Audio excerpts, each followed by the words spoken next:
Support for the show comes from Anthropic, the team behind Claude.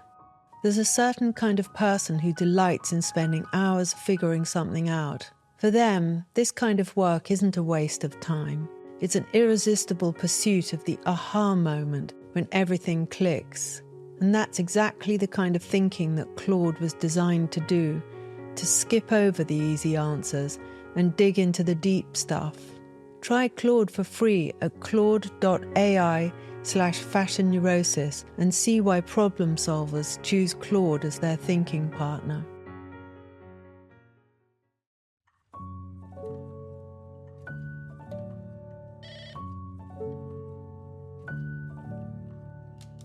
Hi, come in.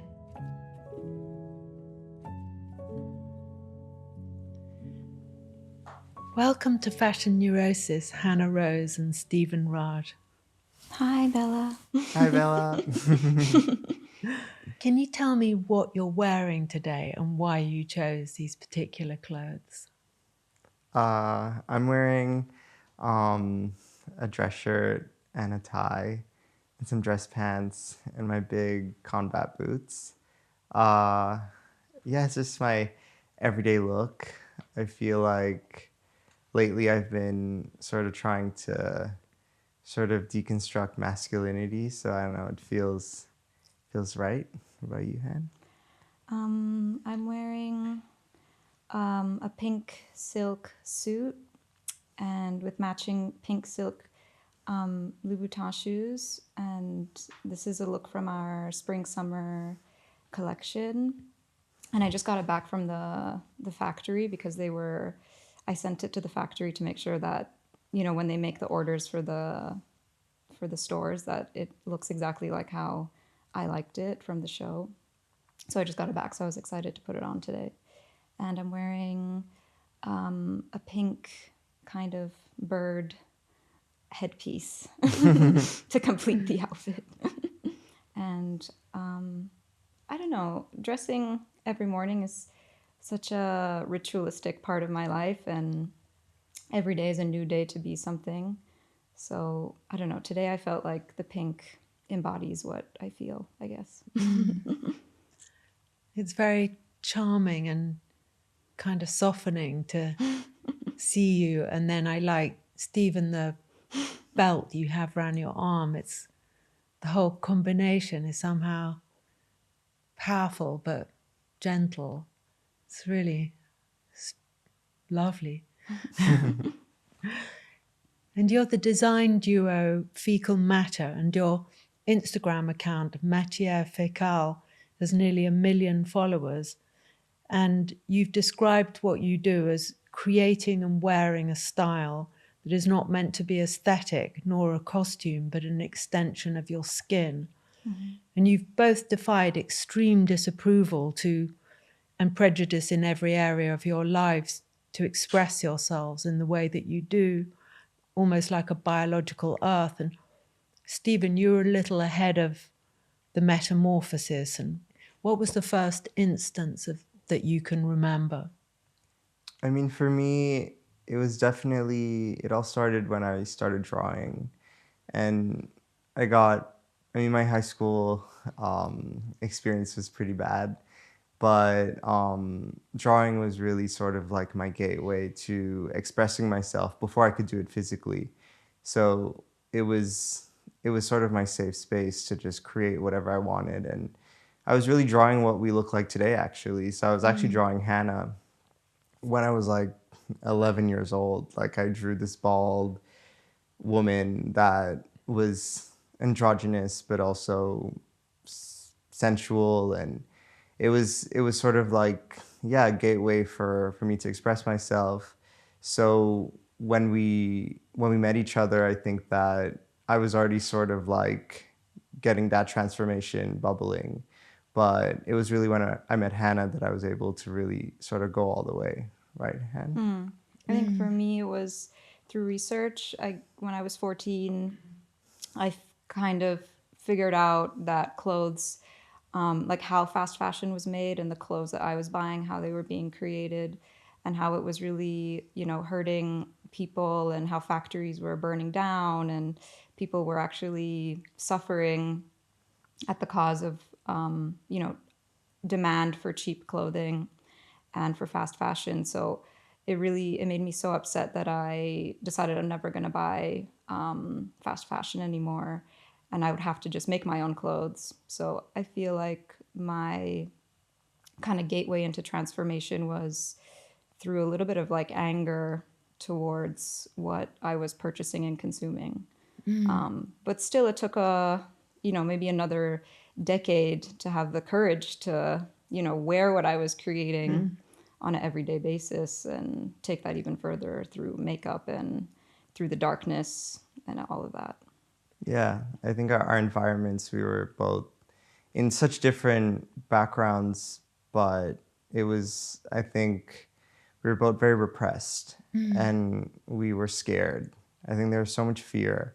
At least for me, there was so much fear with my family, my background, because I'm half Sri Lankan and Guyanese, and culturally, I was Mormon, I was so many different religions because my mom was getting remarried a lot. And so there was a lot of, but it was always driven by like fear to how I presented myself. So there was so much bubbling in terms of creativity and ideas and my spirit, but then at the same time, in my real life, it was the opposite. It felt like a prison. Because you both grew up in these religious households, and Hannah, you said you were afraid to reveal your body, and I wondered, were you shamed by someone in particular, or was it more of a specific conditioning of your childhood? I guess for the first 12 years of my life, I went to an all-girl private school in Montreal, and I had a uniform, and it was very like strictly imposed. I couldn't even wear nail polish. Your skirt had to always be a certain length, and I was wearing a tie and like very covered up, very, not sexual, but it was just very ugly, no personality, no identity. And on top of that, going to Sunday school and doing communion and all those kind of like religious things on the weekend also. So yeah, I don't feel I was particularly shamed. I think I was just in an environment where identity was there. You could not have an identity, and there was no room to explore unless, like, if you explored identity, you were punished. So I think it maybe comes from that.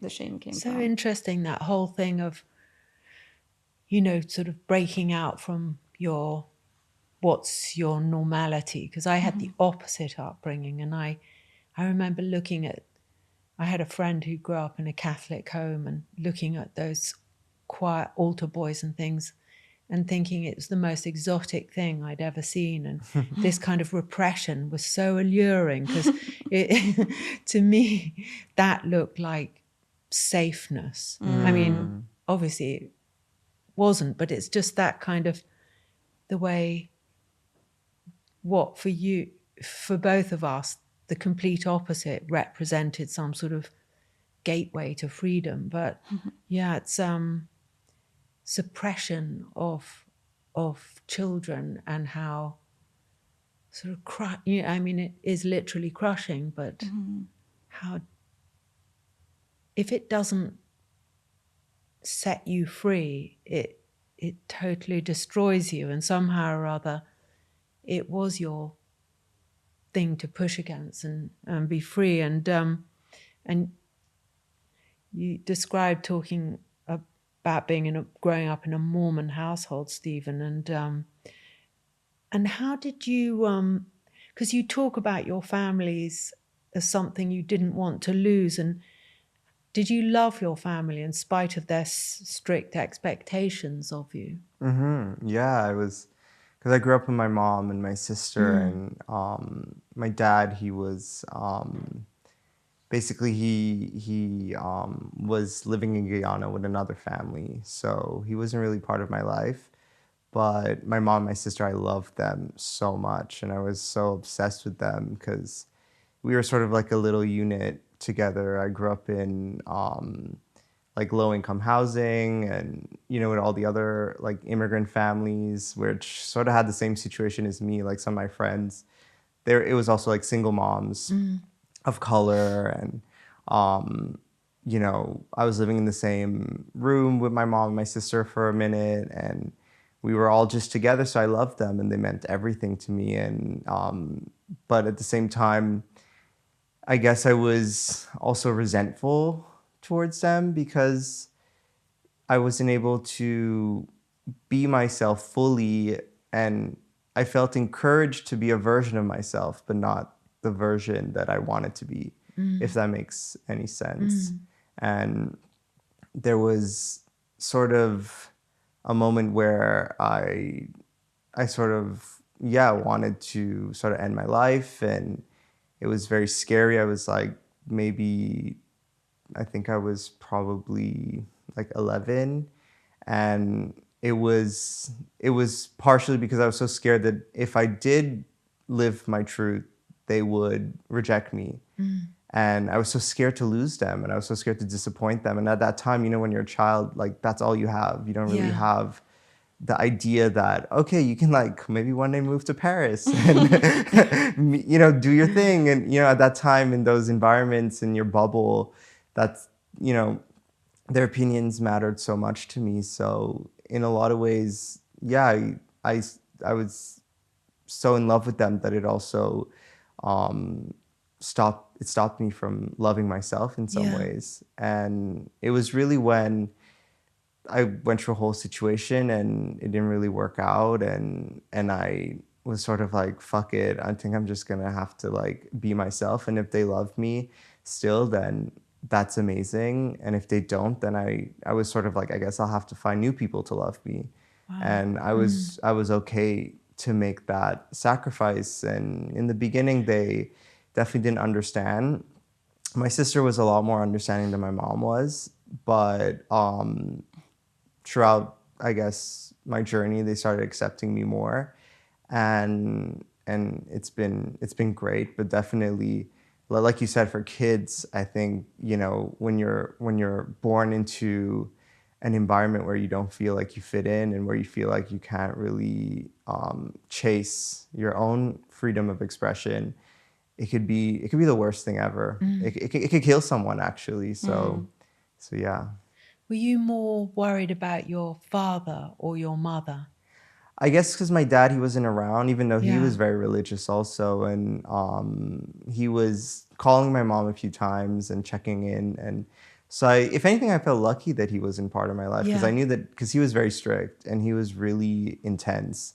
And so I knew that if he was around, I'd probably have even a worse time. So in some ways, I was more worried about my mom, because she doesn't, because basically she's from Guyana, and she stopped going to school when she was around like 10 years old, because she had to take care of her family.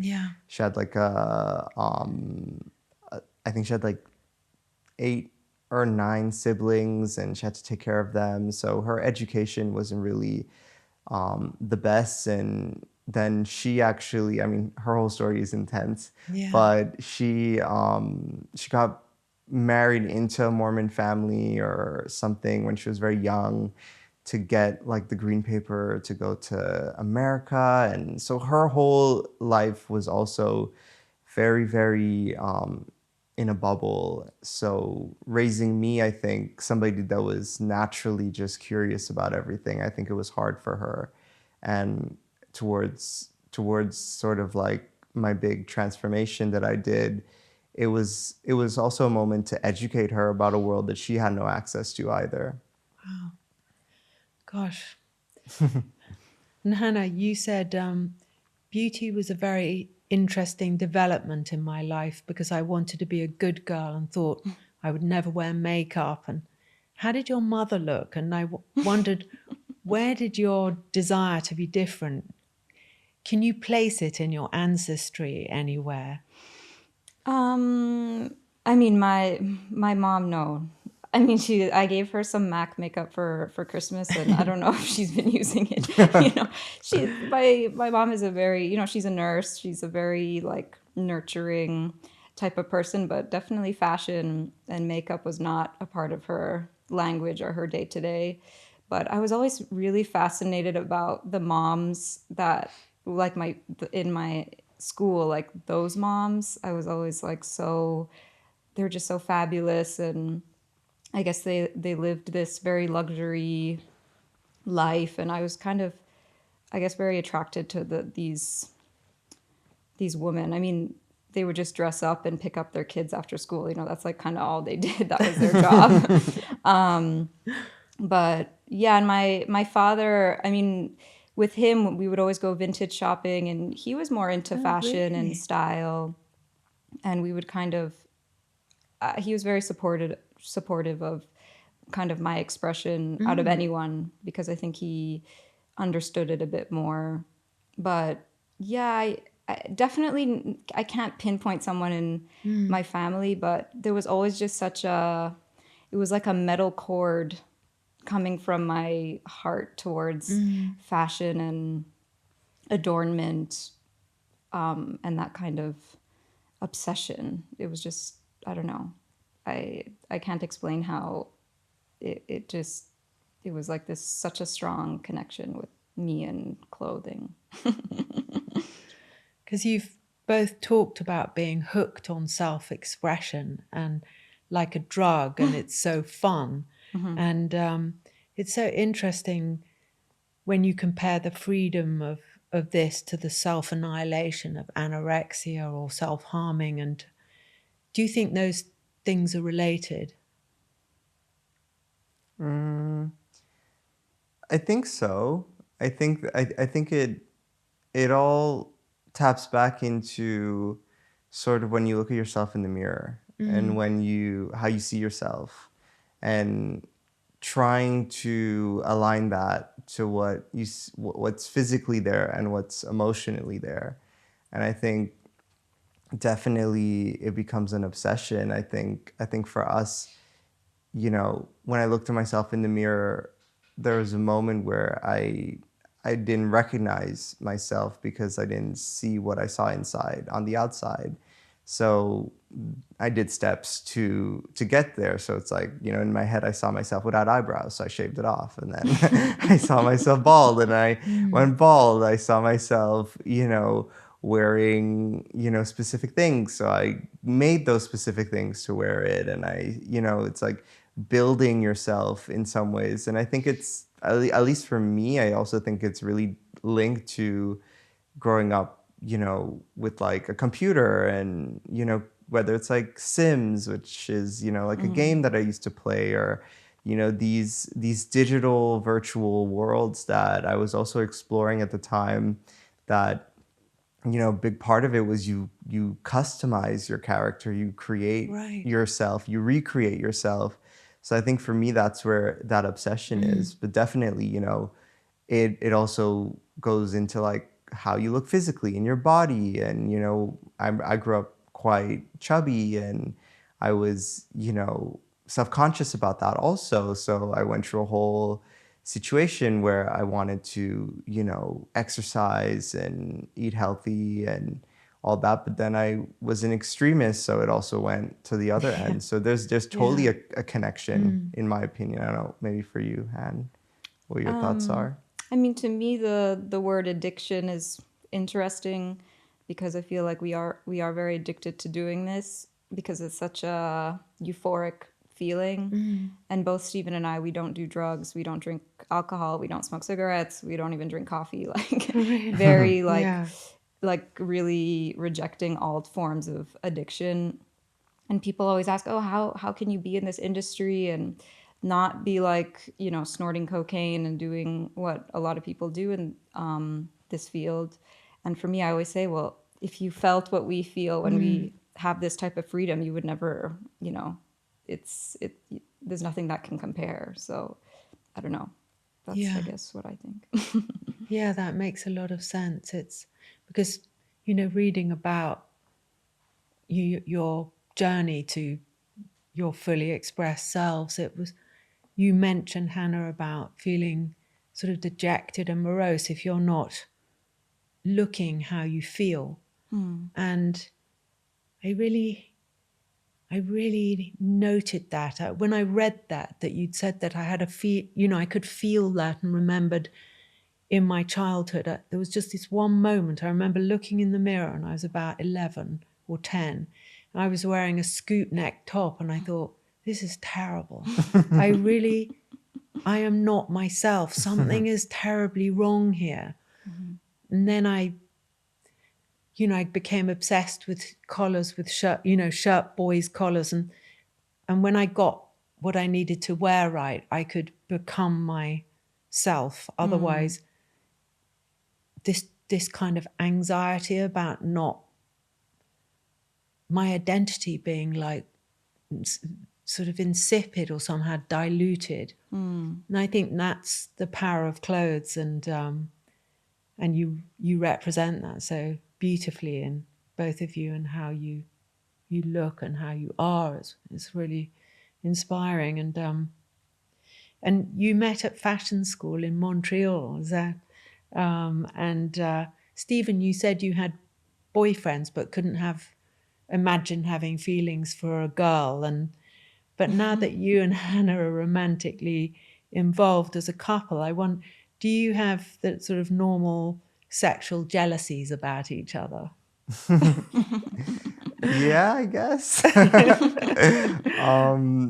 I mean, for me, definitely it was a whole journey to fall in love with Hannah, because I mean, it all ties back also to, part of my big frustration growing up was I was, having feelings for men, and I, was obviously from a very intense religious background, so there was also so much against that. So I went through like a whole journey of sort of like embracing that and living it. And so definitely, like I worked hard to be gay. And then Hannah came in and destroyed it and made it also complicating again. And I had to go through like another coming out experience. So yeah, I mean, it was definitely it was a confusing time. It was really confusing because we were also best friends, and we didn't want our relationship as friends to end because now we've been together for over a decade. Wow.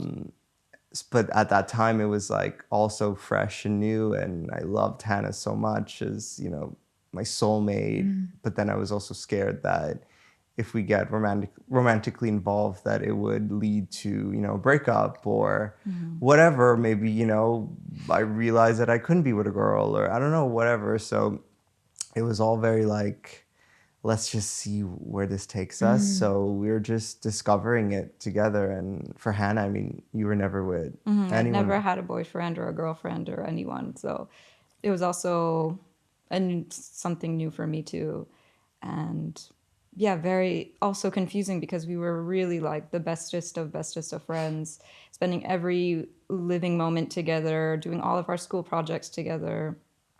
After school we were together. So it was like, oh my God, everything is kind of on the line if we take this further. Yeah, and the whole world, like our friends, our family, everyone just framed it as like, I'm Hannah's like gay best friend. And it was just like easy to digest, and then it became also complicated and confusing for everyone all around us also. But yeah, I mean, we love each other, and I think there's no way not to pursue it. And speaking of addiction, I'm addicted to Hannah also. So it was like I needed more, and Hannah also. And I think we learned a really valuable lesson actually about how love has no limits, and how the dynamics of relationships and the normal dynamics of relationships don't really apply to human beings. I actually find that the more you dig and the more you're open with yourself, the more you can be open to loving anyone really, and being attracted to anyone. I think it's all a state of mind. I think we all have our natural preferences and attraction and all of that, but for me at least, it was clear that I was in love and attracted to Hannah, and I had to go for it. And I'll never forget, because basically we were like best friends and doing our whole thing.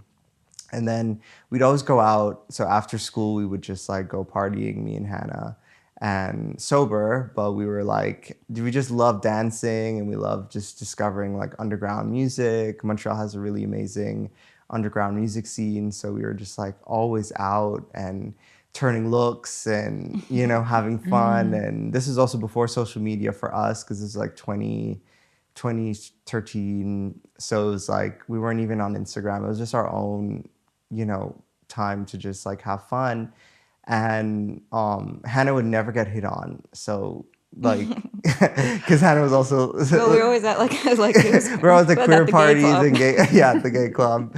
And but no one would ever hit on Hannah. And then we went to this like straight bar once. And this was right after we graduated. So it was like the beginning of summer. And I already ended my relationship with a guy I was with. So anyways, and basically Hannah got hit on, and she was wearing like a low-rise, like skinny jeans with like a pattern print, like pointy boot, and like a showgirl halter top thing that you made out of like something burlesque, like a burlesque skirt that she transformed into like a halter top. And then she had black lip, and she had hair at that time, but it was like a short haircut, and she had like a lot of jewelry on. And there was this guy that was like talking to her and hitting on her, and I was dancing, and I saw that all unfold. And in that moment, I was like, I have to make a move tonight, because Hannah is actually a beautiful, gorgeous girl. And I don't think I'm comfortable seeing her with somebody else. And this is my shot. This is like my moment. So what if she does like, get a boyfriend, and we might have to wait to see where things go. So that night I like took her after the party. This was like maybe like 4 a.m. And then we went to the park near my place. So we took the night bus, and then we got off the stop before my place, because the park was one stop before. And I was like, oh, we should get off the stop here. And then Hannah was like, what are you... Yeah, I said, are you going to kill me? I don't know why. I just had this instinct that something was like severely wrong and I was in danger. And then you said, no, like I just want to like walk to the park. We should walk around the park. I was like, okay, very weird. It's 4:00 in the morning. And then we walked to like the top of the hill, and then you just kind of stood there. And again, like I really thought that something bad was going to happen. Sorry. And then he said, no, actually, I want to kiss you. And I said, okay, but I'm not going to kiss you back. Oh, I'm sorry. Because I was just like, oh, I don't know. And I'd never kissed anyone before. And then it was like, oh my God, but we're like best friends. Like, it was all very confusing. But yeah, that was the first time. Yeah. That's so romantic. Like Tristan and Isolde, but with a happy ending. It's Yes. great. Wow, gosh. Your first kiss, that was from Stephen. How wonderful. Support for the show comes from Anthropic, the team behind Claude. We've all become so accustomed to getting instant answers to any question that crosses our minds, which is understandable.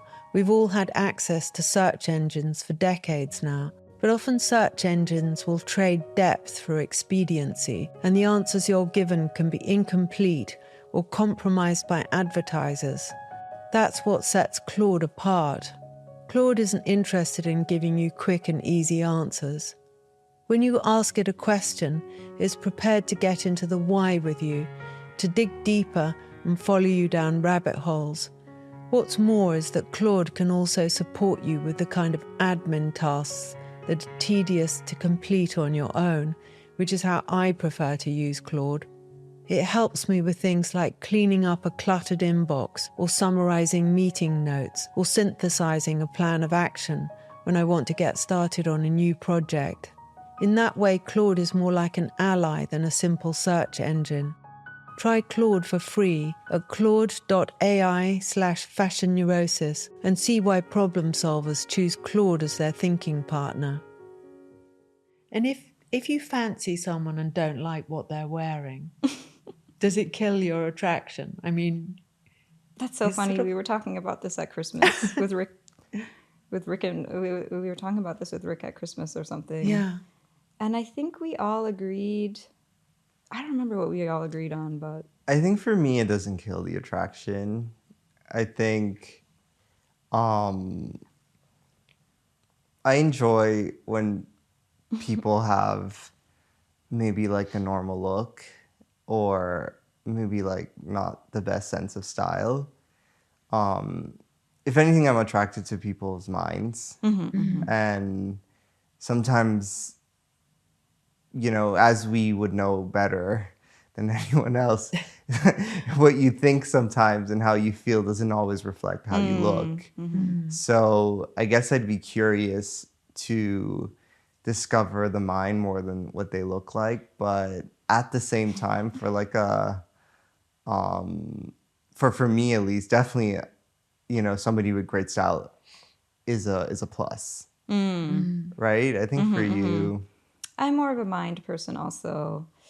But I guess the initial look across the table or something maybe is through kind of an outer shell perspective. But yeah, I'm more curious about the inside. but I love extremes. So And bad fashion can sometimes be that's good what in I the end. That's mean. the thing. Like somebody that looks super botched, that has like a crazy, you know, like leopard print leggings and like, you know, like, but it's like fully like, you know, full on. Can also be interesting. That could be really attractive. I like when people are fearless, I guess, when they're fearless in the way they present themselves, whether it's good or bad. It's the intention of just like not caring what other people think about them. Like, you know, for example, like, you know, homeless people on the street, like, you know, sometimes I look at the looks and obviously it's true different layers of what they're going through, but sometimes it's so beautiful and you can't help but be like, okay, the proportions and,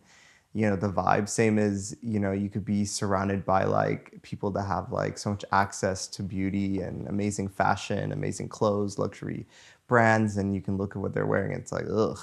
So I think it's more the energy and the vibe, but yeah. I know, like I was talking to Arthur Jafer, the artist, who was on Fashion Neurosis, and he said it's strange what can be what you like and then what you find you're attracted to is sometimes a bit of a shocker. And you think that's gross or hideous or really botched. I haven't heard that. That's really good. But I'm sort of, you know, I have feelings for this, and I love that kind of thing. It's great.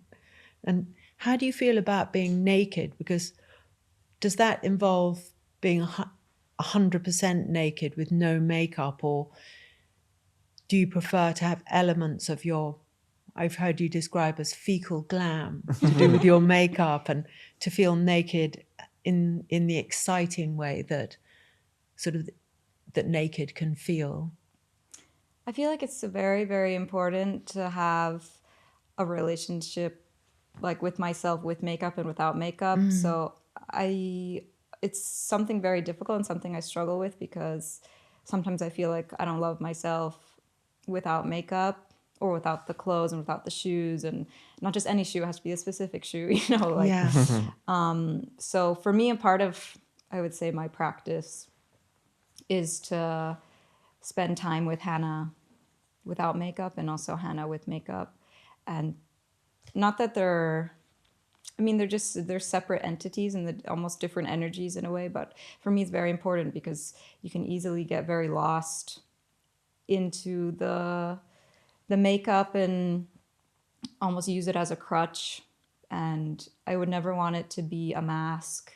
And I think for it not to be a mask, you really have to know both sides. So for me, like, naked means no makeup, but I have to feel like Hannah in both. Does that make sense? And Yeah. not one should be better than the other. Is there something that you wear that does that, or is it about total nudity? Sometimes on the weekend or when I have like a time off, I'll like go for a very long walk and I'll be like in a full kind of like running outfit. And yeah, sometimes I dabble in that, which is interesting. And for some reason, it's like a necessity, not as like an escape from this, but as a way to connect to that side of myself, because otherwise I start disconnecting from that. And I don't know, again, both of them have to be, because yeah, when you go to bed, I have no makeup on and you have to have love for that side of myself also. Yeah. But it's definitely, and I think if you interviewed anyone who does this type of extreme, a lot of people would feel the same, where yeah, you have to love both, and it's a challenge, I would say. Yeah. What about for you? Yeah, I mean, sex with makeup is messy, so That's but I mean, for me, yeah, I think Hannah, for example, she's really like 24/7 with the makeup. It's like really her, it's like really her ritual, and it's a big part of her identity. Like, I think we've been doing this for 10 years, and I was like that also before, whereas now I'm a lot more like flexible. Also, our work life, being designers and brand owner, like it's a lot of there's less time actually to really spend on how I look as much as I did before. But I'm still, if anything now, it's just stripped back to the basics and like the most important parts, which for me, it's like definitely like how I feel and feeling comfortable, but also still feeling like myself. And that's definitely with the makeup and bald and this alien-esque look that makes me just feel like myself. But And also, let's keep in mind, even if we have no makeup on, we're still bald and eyebrowless, and we still wear, this whole regalia here. So it is still like such an extreme. Yeah, it's like on a spectrum. Yeah. Honestly, it's really on a Yeah. spectrum where it's like there's the extreme version of ourselves where it's like, we can, put on a full look where we can't even walk. and then there's, the version of ourselves which is just like, airport glam, which is, just like us looking like us, but maybe not the makeup and sunglasses or whatever. But definitely like when I'm at home and when I'm naked, it's like definitely comfortable in my skin without the makeup. But at the same time, I love Pierre Molinier, and I love this sort of way of expressing yourself through sexuality that is also very nuanced. And Pierre Molinier with the mask and sort of this cross-dressing direction, which I'm also attracted to that in that sense. So for me, I'm intrigued in all of those sort of different ways of expressing yourself and sort of adorning your body sexually, which is also interesting. Yeah.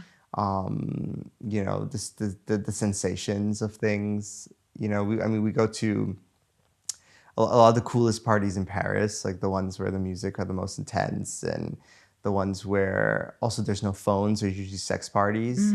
And we personally don't engage, but just seeing the looks and seeing how people express themselves, and but with the context of attraction and sexuality is also super interesting and beautiful. So yeah, I guess it's definitely intriguing. Yeah. It's interesting. I love those looks of people. Someone has gone out to attract. It's like insect life. It's one, I've got to find that lesser spotted turquoise winged butterfly out there, and everyone is dressed up to find that particular reflection almost. And I think I think that's really interesting. And I read that you'd said we as a society are pressured into living a life that involves so much purchasing, and you referred to that, Hannah. And how do you manage to produce fashion, which is so hard to make any kind of profit on, and sort of reconcile with that whole thing, which is very hard in this business? I mean, right now we have a lot of support from Dover Street Market and Adrian Joff, and he helps us with all of our ready-to-wear offering, which has been such a big support because, I mean, me and Stephen, we had no capital to make anything and kind of get the ball rolling. And for the past 10 years, we were making stuff in our kitchen at home and selling stuff online, direct to consumer, which was working, but it took so much, you know, like all day I was at home sewing hoodies and t-shirts and cut up dress shirts and all types of things. And it took so much energy to kind of be that machine. And with Dover Street's help, we can kind of just focus on design and the big picture, which has been really nice. So I feel like with their kind of support, we're able to kind of learn how to manage all of that and cash flow and all of these things, right? Yeah, I mean, you know, our brand name is called Matières Fécales, and we're called Fecal Matter. I mean, the meaning behind it was always to challenge the wasteful side of fashion, to Right. always also challenge the luxury market. I think the luxury in, you know, the luxury industry in fashion is so picture perfect, and it's all about selling this really glossy, you know, very, very hyper beautiful way of seeing life. But the reality is when you go outside, it's not the case. So for us, it was like the brand name was really important to sort of make that statement of how we see beauty also, which is, you know, we find beauty in all aspects of life, including the things that are the most gross or disgusting and repulsive. And to also showcase that there's power in that. So for us, it's definitely been important to integrate that into our business and find a balance. I mean, you know, that's also why we do a lot of our artisanal looks and our artisanal pieces, and you know, we work with, like we said, with Dover Street Market Paris, which really helps us source some, you know, really ethical ways of creating, and it's been a new journey for us because, you know, we started doing our thing 10 years ago, and it was really just sort of a protest against fast fashion. So that's why we were creating pieces by ourselves and selling it online. And it was all using upcycled materials. We'd go like walking around and find stuff in the garbage and recreate it, like umbrellas. We would turn like beautiful halter top dresses out of umbrellas and, Wow. you know, just create these like really imaginative, recycled, upcycled pieces. But in the end, for us, I think it was hard because I had all those sketches, but I couldn't really create it because it was, you know, when you create upcycled pieces, the main thing is you have to use a material that you have access to and transform within those boundaries. Yeah. But when you're designing through sketching or whatever, mood boards or whatever, you sort of have the full freedom to create whatever you want. But in consequence, you know, sometimes it's not using recycled materials. So in some ways, I guess we're just still navigating Yeah. that whole transition. But definitely our goal is to learn and to grow and to have our business and our label to be, you know, sort of hopefully helping fashion be a lot more ethical and a lot more mindful.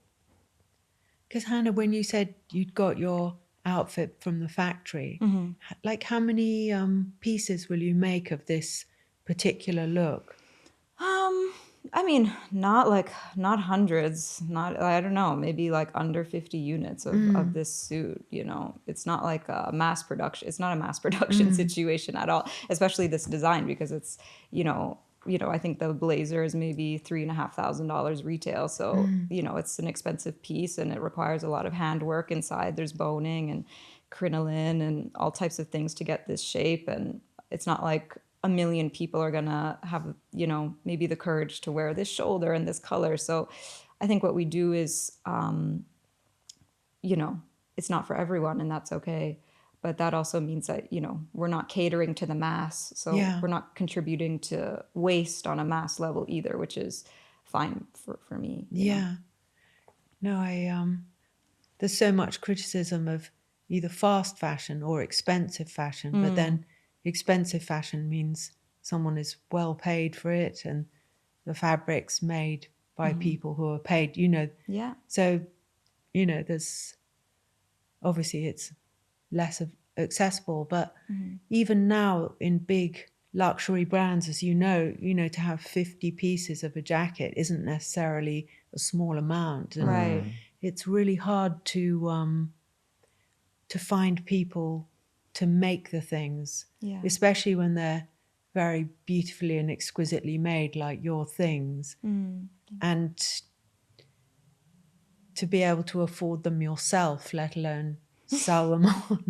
I mean, it's Literally. amazing that you're on that journey and so successfully. And is there a public figure that you'd like to dress?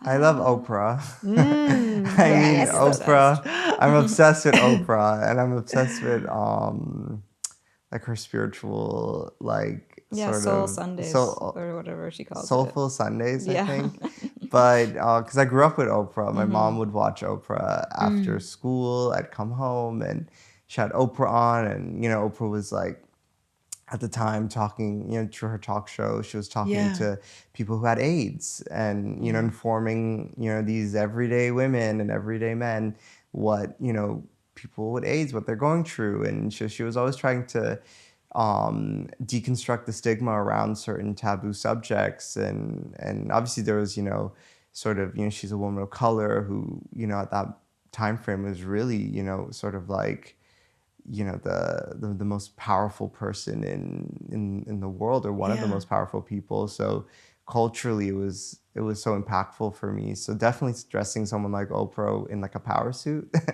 What would you make? Oprah in a Matières Fécales power suit Yeah. would be like a dream come true. I think that I think the public figures that we're attracted to are ones who align with the same values as us. I think we've been getting a lot of requests from different people to dress them or etc. But I think for us, it's always, we ask ourselves, are these people sharing the same values as us? Are they standing up for the things that we're standing up for? Because, you know, when you're in a public arena, you know, you have a platform.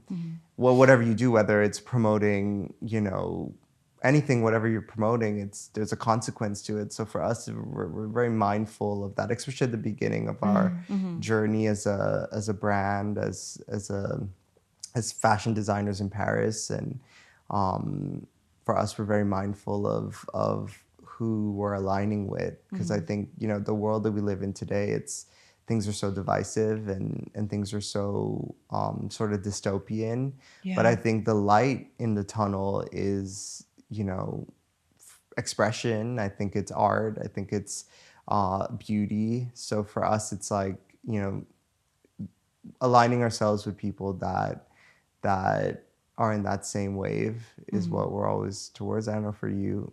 I mean, our whole relationship with Gaga has been so magical, because watching her as growing up was, I mean, going back to one of your first questions, maybe also seeing her, how she was able to express herself on the main stage and, you know, as a woman, just kind of be so powerful in what she wears was so inspiring. And so to be able to dress her, and just, I guess, a couple of days ago doing the Grammy Yeah. look for her was... She looked amazing. That with black feathers dress, wasn't it? So Yeah. beautiful. It was it's so nice. And, you know, she stands up for our people.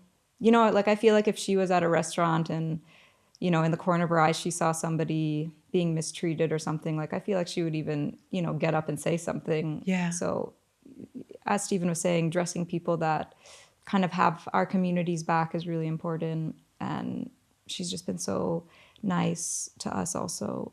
So it's been really wonderful to work with her. How long does it take to make a dress like the one she wore? Well, I mean, if you want the full tea, her styling team, Nick and Perry, are very, very nice.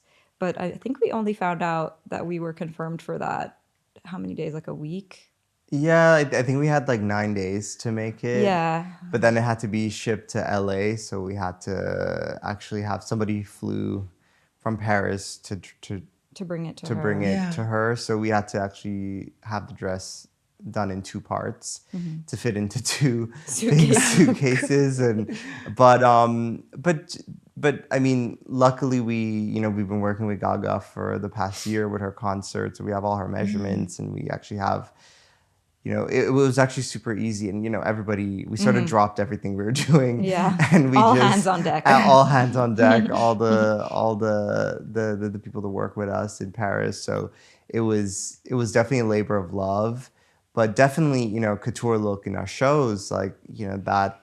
I usually design the collection, so I usually sketch everything out, almost like 6 months before, or 8 months for the past 2 collections. So when I sketch, basically that's what you see on the runway. We tried to stay as close to the sketch as possible, and so those looks can definitely take a long time to create, because it's a lot of handwork. I mean, it's real couture, and that's the beauty of being in Paris, and that's why we moved from Montreal to Paris, because versus also coming to London, or the craftsmen and the expertise and the les petits mains. Yeah. They're so passionate. It's passion.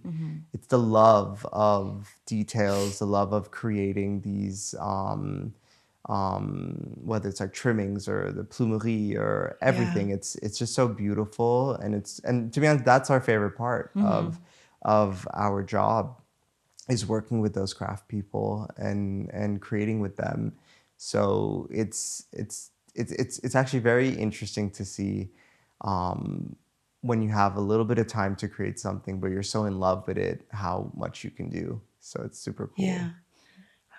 I remember going to one of those plumeries near the Pompidou Centre in that area, and just going and being completely sort of spellbound by all these things they have. And how many looks do you have for each show? The show coming up in March, I think we'll have probably 55 to 60 looks. So it keeps getting bigger and bigger. Yeah. It's often said that creative people are not the best at managing business. We may know what we want, but we don't always know how to get it done. This is where I use Claude. Not to have ideas for me, but to help me navigate the administrative tedium of bringing my ideas to life. My inbox is full of unread emails. This is my system for reminding myself of things left to do. Claude looks at my inbox and my calendar and tells me what needs my attention and what can safely be ignored. Before meetings, Claude reads long email threads so I don't have to pretend I can remember everything. Claude helps me keep track of what I said I'd do, what I've already done, and what everyone else has quietly forgotten. And when I'm working on a project, I can give Claude some context, and it helps me sort through my ideas and prioritize the order of things. To me, Claude feels less like a tool and more like an authoritative ally.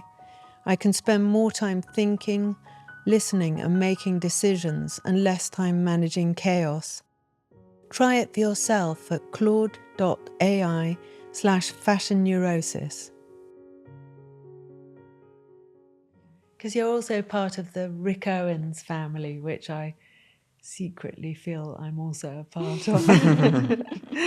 And you met him when he invited you for dinner in his place in Paris for Halloween. And you said his home is really beautiful. And what's your home like? And I wondered how your domestic life is influenced by your aesthetic. I mean, to be completely honest, at the moment we live on top of a pizza shop in Paris, in a very busy area. and it's nothing glamorous. It does not look like Matières Fécales at all.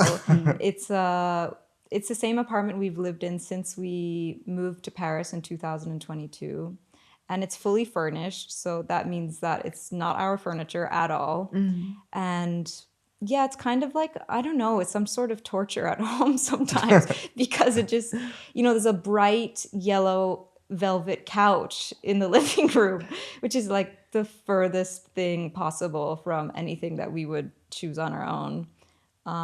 It's the opposite actually, Yeah. but I think what there's a charming aspect to it because at the same time, I think a big part of our work, I think a big part of our life also is that I think we grew up in so much suppression and we grew up with so many obstacles of being ourselves that in some ways I can say that even our home is that, you know what I mean? In some ways honestly. like an obstacle. So Right. it's like having something super normal, sort of devoid of our personality, enables us to maybe go bolder in what we look like. So I sketch everything on that same couch. So it's in some ways I actually think it contributes to the expression, because maybe if we were in like a super in a home that reflected everything that we looked like, maybe it actually would just mirror that and it wouldn't contribute to something new. Whereas like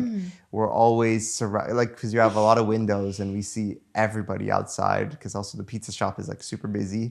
So there's always a lineup and you see all these different types of people, tourists, a lot of tourists. So you see all the tourists and like, what they're wearing with the families, and it's the environments that we grew up in that we don't live with anymore. But in some ways, maybe there's an attraction to that. Maybe there's a fetish also to being so in juxtaposition to something that doesn't reflect what we look like, which is part of it. I think I really do think it's part of it. I think it's in our nature to have to jump over a fence, and maybe our home right now is the fence. But maybe in the future, hopefully, we have the resources to, that's why we love Rick and Michelle so much, because they always sort of like made it work whatever they had, and they sort of their personality, their aesthetic just bleeds out in everything they touch. And I love that about them, and I think that's definitely something we aspire to be in experiencing their home, which is so curated and so abstract, but at the same time so homey. Is something that's so beautiful. But I think, if anything, the thing that really stands out the most in our home is the clothes, because we have clothes everywhere. So the clothes is sort of like the art objects that just like exist. And I think our cat, Cunty, our Sphinx cat Cunty, she definitely, that looks like us. So she's literally our third member. She's bald and hairless, and probably the same, almost a little lighter shade than pink than Hannah's tailored jacket right now. But it's definitely our little family. I mean, to be honest, we love being normal also. There's a part of us that really, we're just a normal straight couple that's with their cat watching TV. So yeah. Also, I think that interior thing takes time, and I certainly remember getting my first flat that was mine a long time ago, and I didn't change anything. There was carpet up the side of the bath and all these things that were considered really naff and everything. And I was so thrilled to have a place that was enough. And it took 20 years more to, get the curtain I like. It just, there's something about what you described, the lack of something that makes you want to fulfill it somewhere else. And I like all these people, like there's a part of South London called Bromley where lots of very creative people come from, like David Bowie and Hanif Qureshi, the writer, and Susie Cave, and there's a whole group called the Bromley Contingent, and it's the most suburban place, and it's kind of spawned this generations of extremely creative people, and like Lee Barry, who grew up in some suburb, I think it was called Sunshine or something like that, somewhere near Melbourne. And in fact, Hannah, when you were talking about being off duty in a sort of running suit type of thing, I find there's something really glamorous about seeing highly, people with really developed look that's a real thing, and something of extreme beauty off duty, because there's a whole other kind of conflict going on. And I remember when I used to go and sit for my father when he was painting Lee Barry, and he would have an off-duty look, and but it was just as kind of mesmerizing. He'd wear this kind of curly wig, and then he had the kind of dimples in his cheeks from where he used to put the mouth, where he'd plug it in there, and a tracksuit. But there was nothing anonymous about him. And there's this thing to do with how to be naked and how to be dressed. But I find even like if my pajamas are like too anonymous, I cannot wear them, because I'm quite low key in my style, but it has to be representative. Otherwise, it feels like annihilation, really, on some weird spiritual level. I mean, I feel the same. Because even like when I'm saying, oh, it's like a relaxed version, it's still like very curated, and like it's always head to toe white. Oh, really? So because maybe actually now I'm thinking about it, maybe because I don't have my white face, but then I put the white on the tracksuit or whatever, the gym clothes. Isn't it funny? But yeah, it's still very like curated, as you're saying, and there's still something quite, You look beautiful. You look so beautiful. I think you're selling yourself short. Okay, that's a good running look. You still look super alien-esque, and I think if anything, it just shows another side of you that is, beautiful to see you also explore. Then because you seem really comfortable in that look too. That's important. It's important. I mean, I think that at least for me, I think freedom is true defiance. And I think that's a big part of freedom, is you sort of have to defy something to achieve it or to experience it. And there has to be something that is sort of in your way to get the freedom, if that makes any sense. Total sense, yeah. And do you, now you live in Paris, do you go to visit the Louvre? Is there any art that you like to go and look at in particular? Do you go to the Louvre much? Honestly, we don't.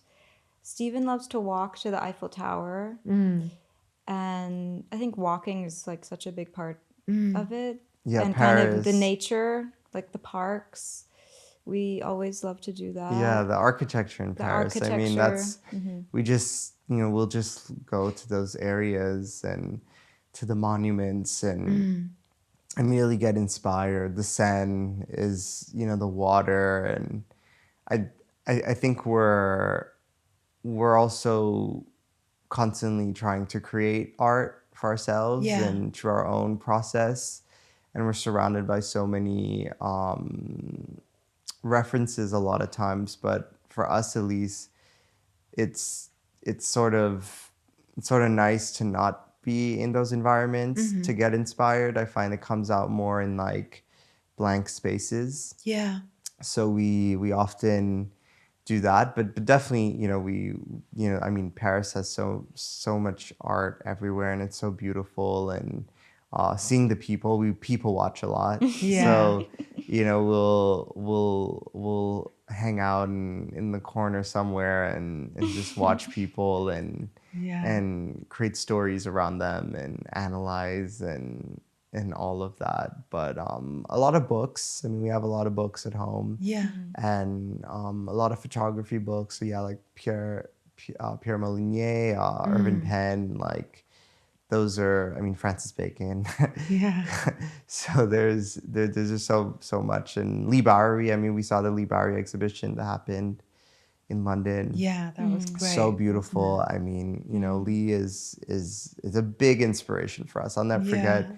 seeing, I think it was like the Harrods like video on YouTube God, yes. where he's like, you know, in full look, and you know, because you know, I think that we've coined is Provoke Society, so we've always been saying Provoke Society when we go outside, because people look at us whether we like it or not. So we sort of Provoke Society is like an empowering way of just like embracing the fact that people are looking at you. So sort of like give them something to think about through Yeah. looking at us. At least we're like, we feel like we're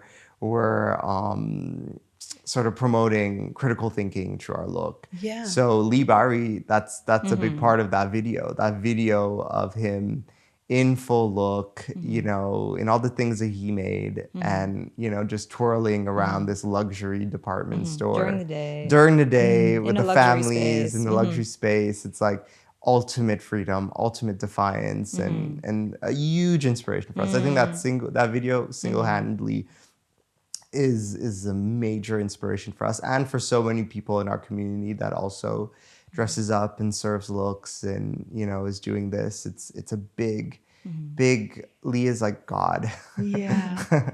He was a bit like God. He was so full of confidence and sort of authority without, you know, you just believed in everything that he did, and it was so brilliant and funny as well, and interesting actually, because you know, us talking about being naked, and my dad painted him naked, and you know, it's not like he looks like somebody without his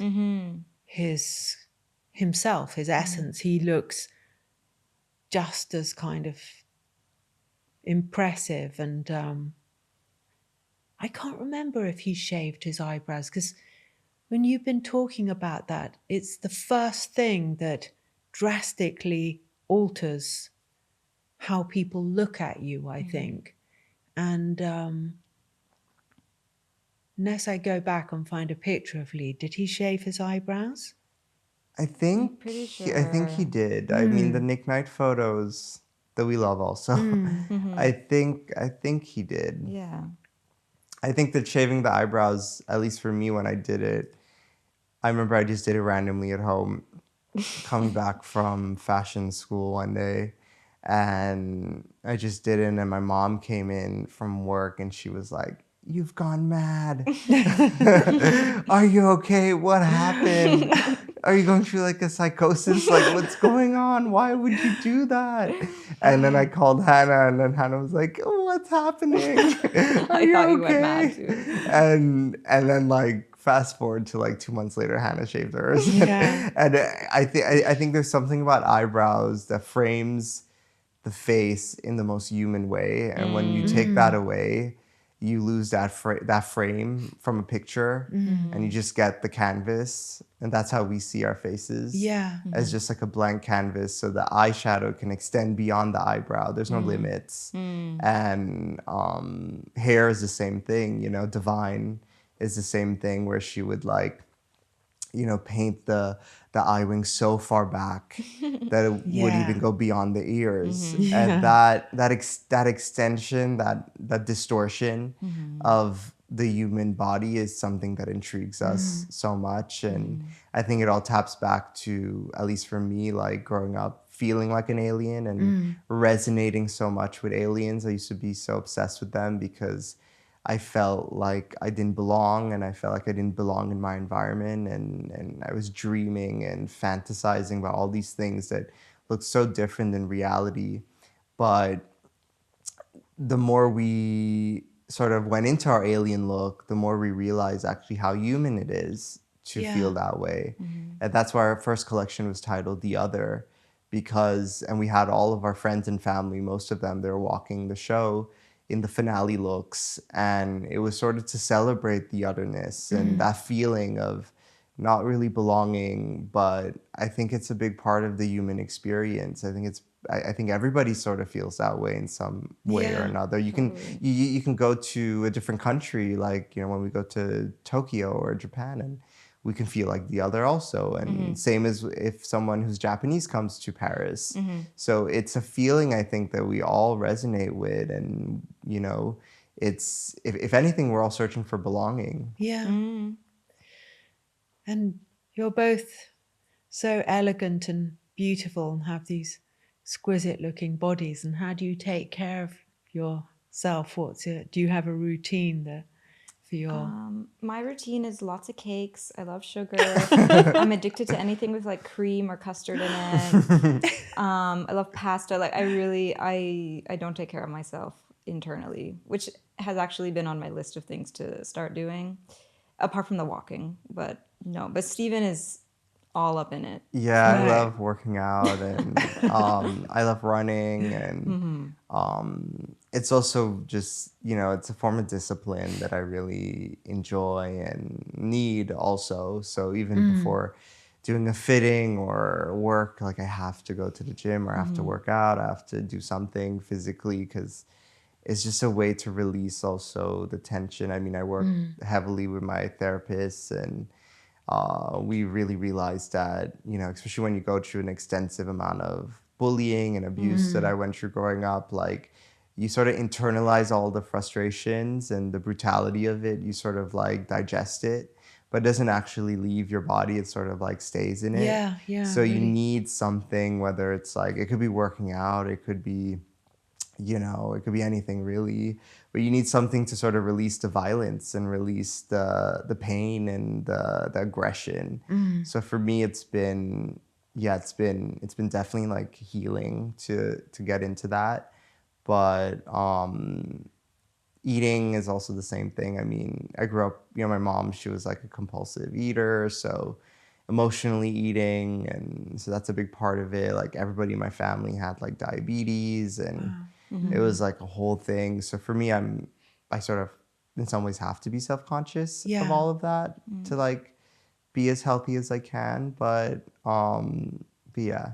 I mean, it doesn't help having Hannah, who's just eating whatever she wants. But if anything, it's nice, because sometimes I can take it too seriously, Yeah. and it's nice to just like, yeah, just enjoy. Yeah.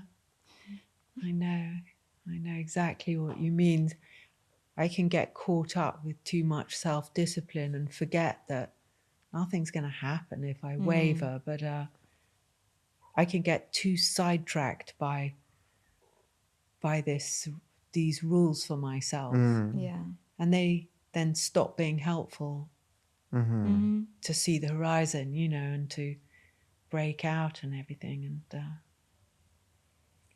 anyway, thank you, Hannah and Stephen, so much for being on Fashion Neurosis. It's so lovely to see you there in these incredible clothes, and to listen to you and how you make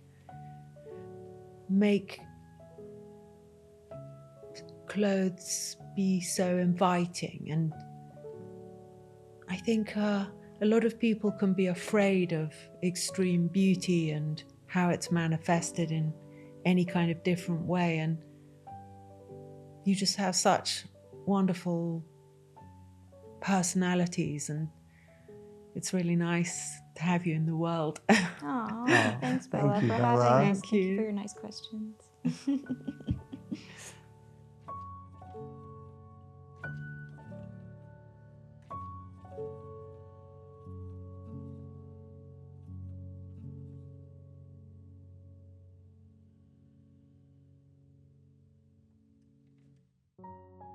Thanks again to Anthropic, the team behind Claude, for supporting this show. Claude is the AI for people who want a thinking partner, people who aren't satisfied with good enough, but instead want to understand the why of the thing more than just getting a simple answer. If that sounds like you can try Claude for free at claude.ai/fashionneurosis.